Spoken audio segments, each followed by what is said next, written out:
TikTok, a short video app owned by the Chinese company ByteDance, a company that is always in limelight for many reasons. There is a group of people who completely love this app and the other group who hate it, don't trust the company and consider it a waste of time. But whichever group you belong to, you cannot disagree that TikTok has changed the social landscape in many ways. And despite all the hate from the people and governments around the world, it still holds the title of fastest growing social media app. Just after 5 years of launch, the app has crossed 3.3 billion downloads worldwide and has 1.2 billion monthly active users. It took Facebook and Instagram combined a decade to cross this mark, and WhatsApp, after a decade, still holds 2.2 billion downloads.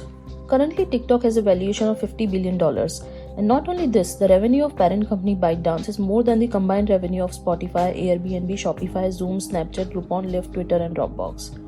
But have you ever thought that how TikTok went from just a cringe lip-syncing app to a billion-dollar empire? And even after being so successful, why do other tech companies and governments hate it? How did the parent company of TikTok, ByteDance, evolve to shift from China's 4-bedroom apartment where even the electricity was not proper to becoming a global empire? And how ByteDance founder Zhang Yiming, a software engineer and an ex-Microsoft employee, went from nowhere to becoming the second richest person in China with personal wealth of $55 billion in just 10 years? Well, we'll cover all these questions and a lot more in today's story of TikTok. The story of TikTok is not an overnight success story, but a path of new ideas, inventions, and acquisitions. The story is so inspiring, fascinating, and full of ups and downs that you cannot miss it. So, stick around.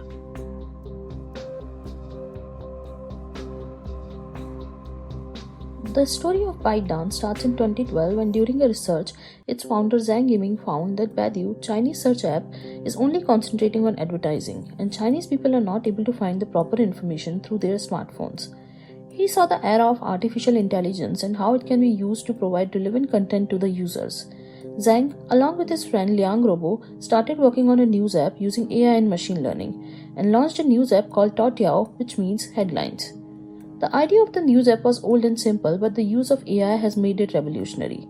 To provide a recommendation engine feature that gives a feed of news stories based on your interest, and it tracks what stories you like most and gives you more of that kind of content. Zhang Yiming once said, "We want to become the information platform that understands you most and matches with your requirements. The same way Uber matches you with a perfect taxi, Facebook and Instagram match you with the relevant ads. Toutiao matches users with the relevant news feed in the same way." Soon Toutiao became popular and attracted more than 13 million daily users. An average user who was spending 15 minutes before was now spending 75 minutes on reading news. Now the obvious question is how this all happened and why did people start taking more interest in reading news? Well, the reality is people were not changed. The only thing changed was the news feed. Toutiao's algorithm read what people want to read, their likes, dislikes, and gave them the same kind of news.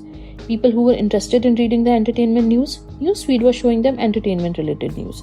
People who were interested in sports, the newsfeed was showing them more sports-related news. And that's why people started spending more time on the news app. The execution of this simple idea was so powerful that it changed the human behavior towards consuming information. ByteDance was becoming more powerful as they now knew more about their users more than they knew about themselves. ByteDance was not only tracking the user engagement, they were looking at every movement of their users, from their every swipe, tap, pause, smartphone data, apps, photos, contacts, cookies, everything. The idea was becoming so popular that many companies copied this. If you have really enjoyed this video this far, please smash on that like button and subscribe to our channel.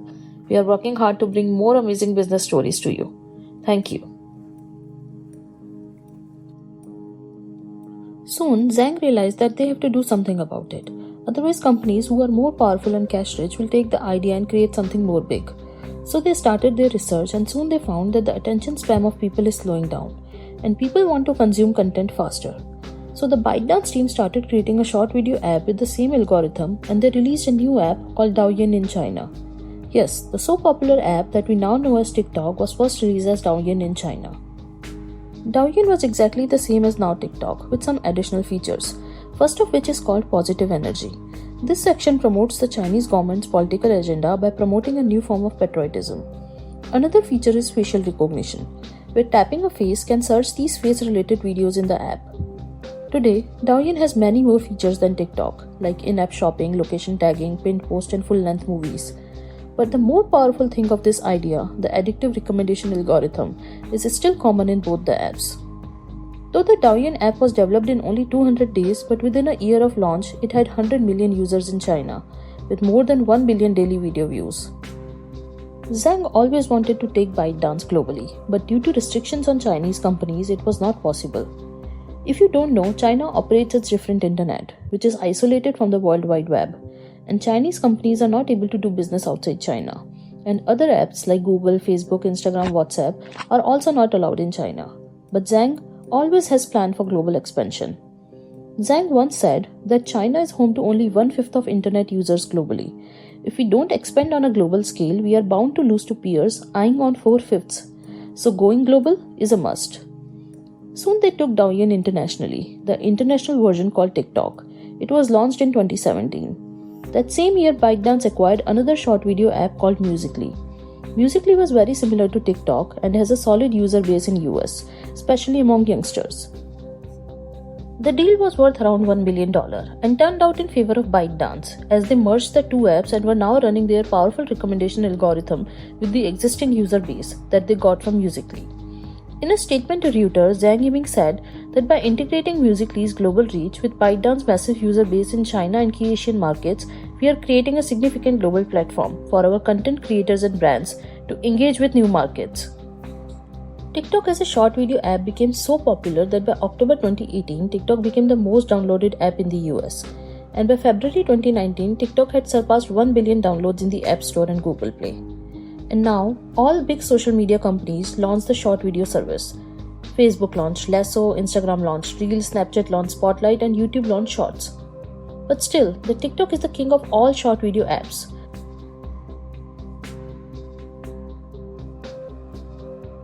But do you know how TikTok is staying at the top of this short video game? Is it only their algorithm that is keeping them ahead of this race? Well, the secret is there in the TikTok app only. If you compare TikTok with other social media apps, you'll realize that TikTok short videos are not linked to the user's social network. In fact, you don't have to friend, follow, subscribe, or search anyone. As soon as you open the app, you are fueled with short videos, and TikTok monitors all your actions, the time you spent on each video, how many videos you like or skip or pause, and using its powerful algorithm, it gives you the type of videos you like more, and then you watch more videos that you are interested in, and TikTok gets more data from you to improve the video feed, and this becomes a never-ending circle. Not only this, ByteDance has adopted some different marketing tactics to make this mark. First, they made the app so simple to use, and to upload a video on TikTok, you don't need any other tool, software, or equipment. The app itself is pre-built with functions to edit, applying filters, and available music that you don't have to leave the app, and you can post the amazing videos without any video editing experience required. Also, the videos you create on TikTok can be shared on any other social media platforms easily. Only thing that you will take from the app is the TikTok logo as a watermark in the videos, and this gives TikTok free marketing on the other social media platforms without spending any money. This tactic brought users from other social media platforms to TikTok, and more users means more data and more publicity. But does this mean that TikTok has grown so big organically? Well, to understand this point, we have to go a little deep. If you remember, I mentioned earlier that after the success of Douyin, many companies started to copy their idea. But still, Douyin was able to beat the competition in the Chinese market. The reason was their unethical promotion techniques.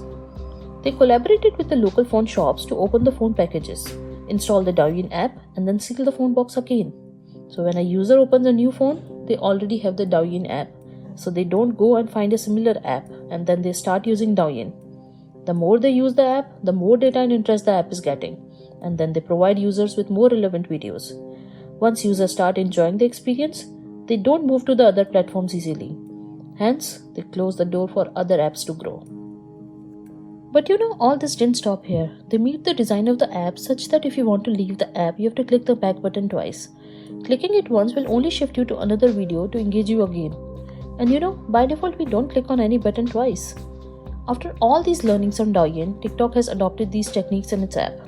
They also created many challenges in TikTok and moved the users from creating original content. They promoted repeated challenges. And as we know, creating original content takes more time and replicating existing ideas is fast.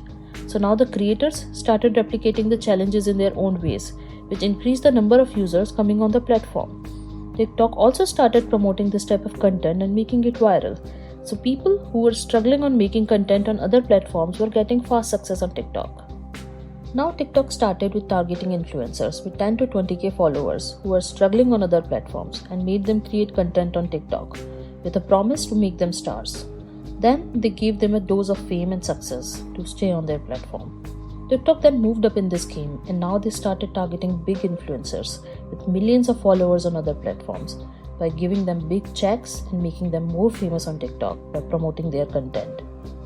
Once investors saw that the influencers are coming on the platform, they started investing more money in TikTok. And with more cash flow, TikTok bought more influencers on its platform and also started putting more money in ads.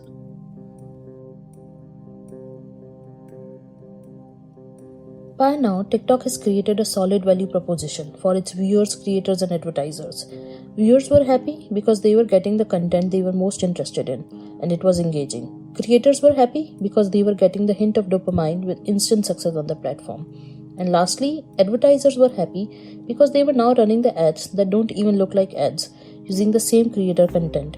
They were not spending money to create new content. The ad looked similar to the content with only ads written on top bar, and most of the time, people didn't even know that they were watching ads.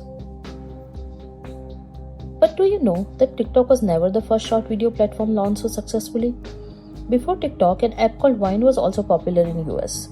Vine had videos of up to 6 seconds and was acquired by Twitter.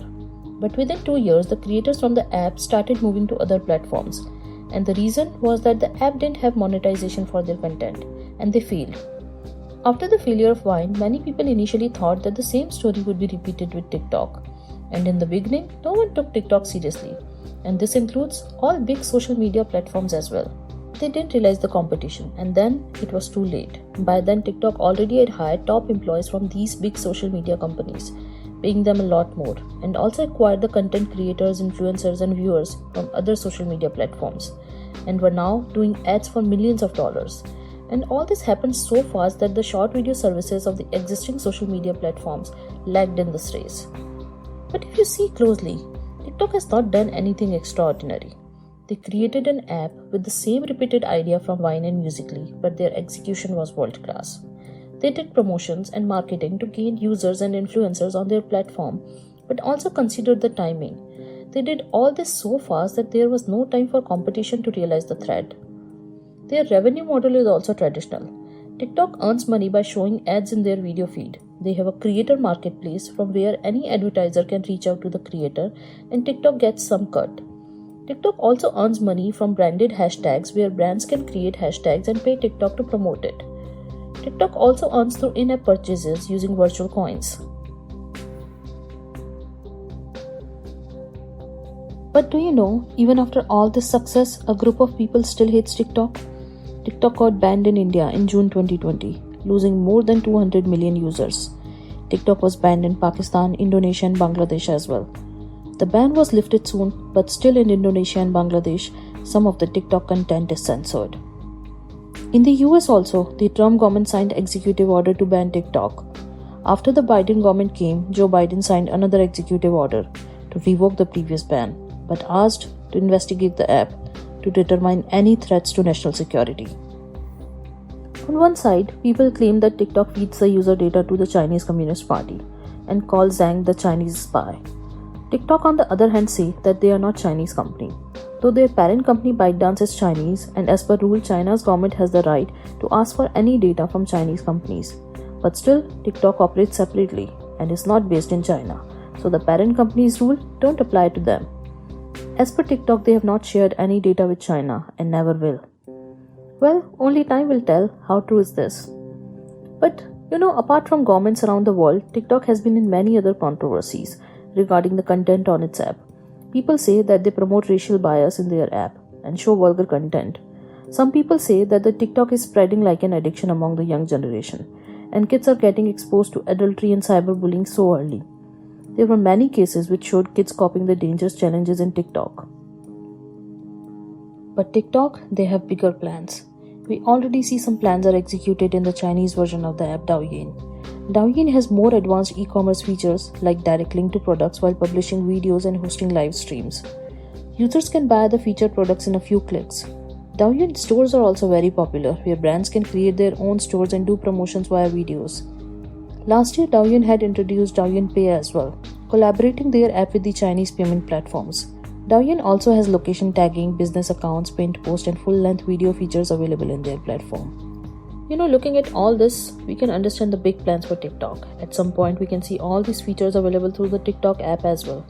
Now, TikTok is not just a short video app, but it is becoming a more powerful business of e-commerce, digital marketing, and payment gateway, centered around the most powerful equipment of this generation: data about its users. In TikTok, they can use this data to become more big and more powerful business that will have the power to control the minds of billions of people in the world through its powerful technology. Well, what do you think about TikTok? Are you someone who is in complete love with this app, or on the other side? Let me know in the comments below. If you have enjoyed this video, please do like it. If you are new here, please subscribe to our channel and help us grow. We are trying to bring more amazing business stories to you. If you are subscribing to the channel, please comment "I subscribed" and I'll reply to all of you. And with that said, I shall catch you in the next one. Thank you and have a nice day.